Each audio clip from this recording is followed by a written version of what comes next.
Alrighty. Okay. So it is another day, and I have been reading chapters 21 to. Oh, I'm on chapter 25 of The Blade itself. The chapter that I'm on is called Next. Alrighty. So I am at 49% of this book read. So I'm almost at the halfway point of this book. I think I'm gonna get past the halfway point tomorrow. But yeah, so I read chapters 21, 22, 23, and 24. Alrighty, so yeah. So we have a couple things that happen in these 4 chapters. One of them is the delivery of several heads of very notable, men, and essentially it is basically a warning that, yeah, we went in there, we killed these men, and we sent their body parts to you. And they sent body parts to the Union because they want to show that we have the power and you don't, because their belief is that this land. So there is this place, and it's mentioned several times in the book, mainly as a place of punishment. So the Inquisition would send these men that they have tortured and chopped up some body parts to this part of the Union, and this is part that is basically these northern men are claiming still belongs to them. Here's the weird thing, and this is my own belief.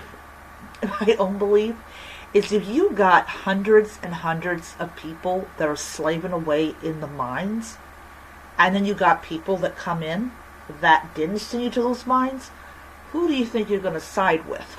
Just a thought that enters my brain when I'm reading these books that have people go into these places where they're essentially enslaved.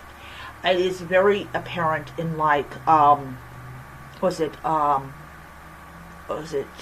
Way of the Kings, where you had our main character go into this shattered plane, and unlike, of course, what might happen here, he still is loyal to the very people that put him there. But anyways, so you have these Northmen that basically send the heads of these very important members of the military, these leaders, to back home in pieces. Then we have before all that, we have the raiding of the Mercers. And there is this guy, and I do not understand this. I do not understand. You have a guy with a rope around his neck. He put the rope around his neck himself. Nobody put it around his neck. And he's not too far from a window. Why in the world would you not try to ensure this man does not jump out the window?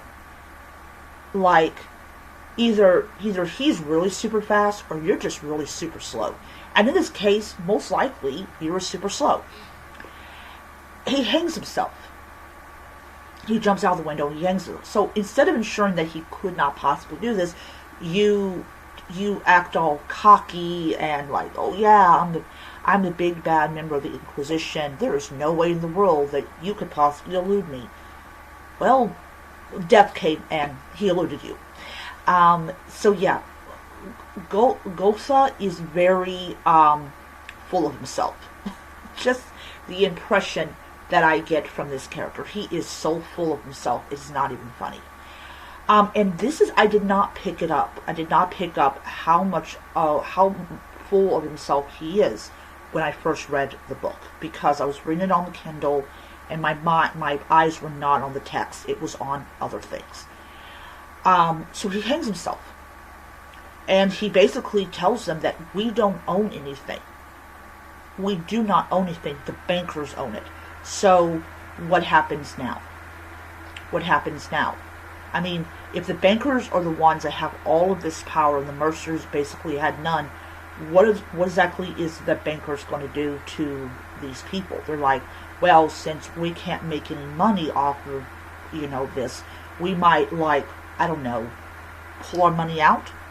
So you have to be, like, really careful when you're trying to prove that you're superior to everyone else. There might be some people that you don't realize is superior to you, just by the fact is that they're smarter than you. Then we have Logan and his, cannot pronounce his name, he's like the first of the mage, and his apprentice. They arrive at this city. I think it might be the city that Jezzael and that moron Gulfa is at. I don't know. But they do, I think, they do appear to Jezzael because how you can pretty much guess that this is Nine Fingers is because he has 9 fingers. 5 on one and 4 on the other. So it's going to be, so if those are the same characters that are dressed up, I do think he finally made it to where he's supposed to be, at least. I think he is making it where he's supposed to be. Also, he was, also the guy was astonished about running water. Jezzael's like, it's under pipes. Another thing happens is Jezzael has to basically fight West and like kind of like this, kind of to show that he's like fit to compete, and also so he also is having some very impure thoughts with Major West's who's now Colonel Colonel West's sister. Yeah, he really likes her. And here's interesting about the whole thing with so Major West is made Colonel because he's going to go back to where he came from, but he's going to be there in a more like a military aspect than in like, I'm going to kick you out because you're not one of us.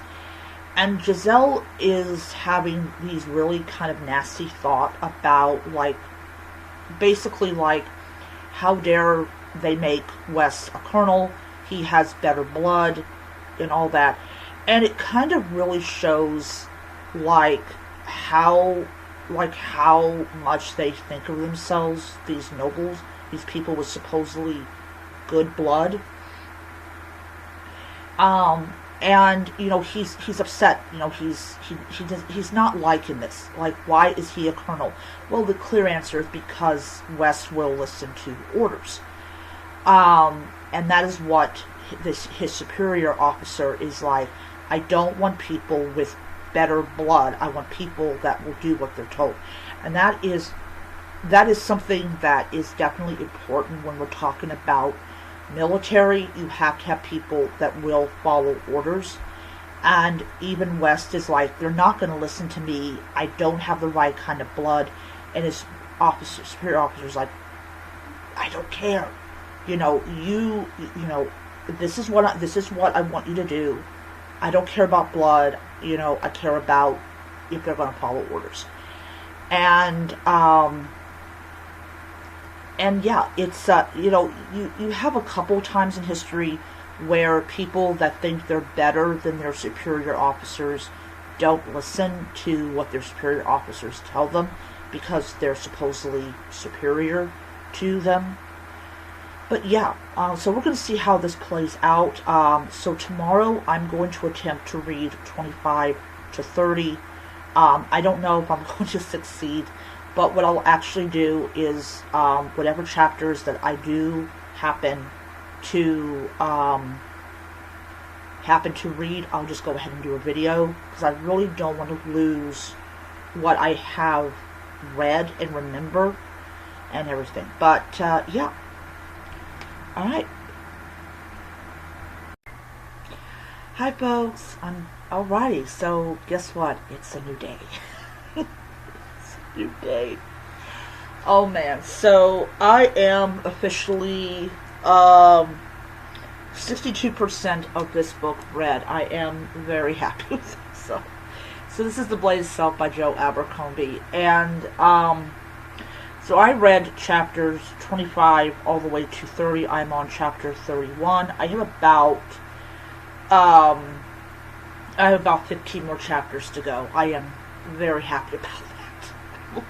So I should have this book done in the next 2 or 3 days.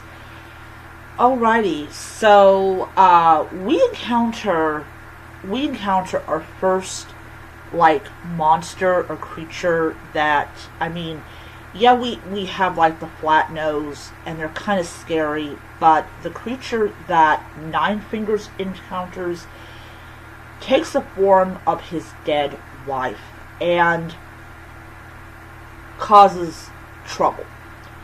And of course, his friend says, basically he's like, yeah, this is what this creature is and everything. And basically it is a creature that eats human flesh, which is creepy as fuck. and then we have, of course, the arrival of these three individuals has gained the attention of the very people that you don't want to get the attention of, and that is the Inquisition. Another thing happens is that Gothar, pronounce his name, he's kind of interested in continuing with the investigation, especially with the two bankers whose names pop up. However, his boss is like, no, we're done with that. This will take too long. Here's three people that have arrived, and we need to find out more about them. So yeah, so these three unknowingly are under the under the observation of the Inquisition, because Also, Gothar. It was he encounters this Magi, and of course he is kind of like, there is no way in the world this guy is who he claims to be. He's a charlatan and everything. It's not. And yeah, it's just one big mess. And then let's add, of course, kissing the girl that he's not allowed to kiss. We're talking about Jezil. I hope I pronounced his name right. He's not supposed to be around her. He's not supposed to kiss her.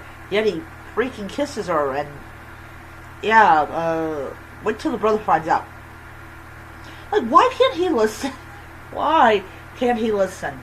Yeah, he's gonna end up somewhere bad.